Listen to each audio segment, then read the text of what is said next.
नमस्कार दोस्तों, ज्ञान वर्ल्ड में आपका एक बार फिर से स्वागत है। प्राचीन काल में दैत्यों के गुरु शुक्राचार्य थे। उनकी एक पुत्री थी जिसका नाम देवयानी था। पौराणिक काल के अनुसार पता चलता है कि देवताओं और दैत्यों के बीच कई युद्ध हुए थे।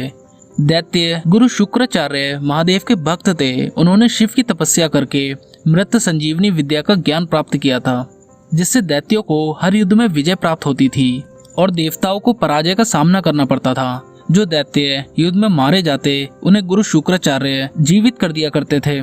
देवताओं के गुरु बृहस्पति ऐसी किसी विद्या को नहीं जानते थे जिससे पुनर्जन्म दिया जा सके। तब देव गुरु बृहस्पति ने अपने पुत्र कच्छ से गुरु शुक्राचार्य का शिष्य बनने और मृत संजीवनी विद्या सीखने को कहा। बृहस्पति ने कच्छ को कहा कि यदि वे शुक्राचार्य की पुत्री देवयानी को प्रभावित और आकर्षित करने में सफल हो गए तो यह विद्या पाना सरल हो जाएगा। कच्छ बृहस्पति की तीसरी पत्नी ममता से उत्पन्न हुए थे। कच्छ अपने पिता के आदेश का पालन करते हुए गुरु शुक्राचार्य के पास पहुंचे। कच्छ एक तेजस्वी व बुद्धिमान व्यक्ति थे। उनका शौर्य देखकर शुक्राचार्य की पुत्री मन ही मन कच्छ की ओर आकर्षित होने लगी। कच्छ के आने पर दैत्यों को यह आभास हो गया कि कच्छ यहाँ मृत संजीवनी विद्या सीखने आया है। दैत्यों ने सोचा यदि कच्छ ने विद्या सीख ली तो उनके लिए ये घातक सिद्ध हो सकता है। इसलिए दैत्यों ने कच्छ का वध कर दिया। जब देवयानी को कच्छ के वध की सूचना मिली तो वह सहन नहीं कर सकी और उसने अपने पिता से कच्छ को पुनर्जीवित करने को कहा।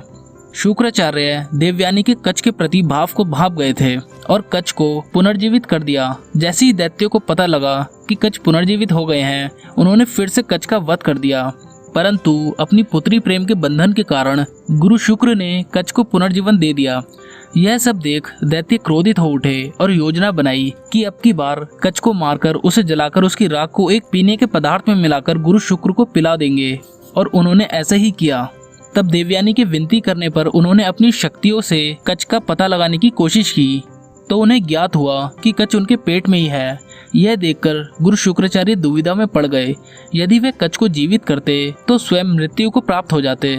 तब उन्होंने कच्छ की आत्मा को मृत संजीवनी विद्या का ज्ञान दिया, जिससे कच्छ उनके पेट से बाहर निकला। परंतु गुरु शुक्राचार्य की मृत्यु हो गई। तब कच्छ ने उस विद्या का प्रयास कर गुरु शुक्र को पुनः जीवित कर दिया। देवयानी कच्छ को देख प्रसन्न हो उठी और कच्छ के समक्ष विवाह का प्रस्ताव रखा। तब कच्छ ने समझाया कि वह गुरु शुक्र के पेट से उत्पन्न हुए हैं तो वह उनके पुत्र के समान है और तुम मेरी बहन के समान हो। और कच्छ ने यह भी कहा कि वह तो सिर्फ मृत संजीवनी विद्या का ज्ञान लेने आए थे और अब उसे देवलोक जाना है। तब कच्छ के मुंह से ये सब सुनकर देवयानी के हृदय को आघात पहुंचा और कच्छ को श्राप दिया कि वह इस विद्या का कभी प्रयोग नहीं कर पाएगा। यह सुनकर कच्छ को क्रोधित आया और उन्होंने देवयानी को श्राप दिया कि उसका विवाह एक चरित्रहीन पुरुष के साथ होगा। फिर कुछ समय पश्चात देवयानी का विवाह ययाति के साथ हुआ।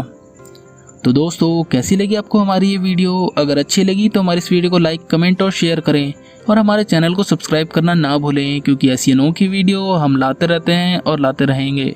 धन्यवाद।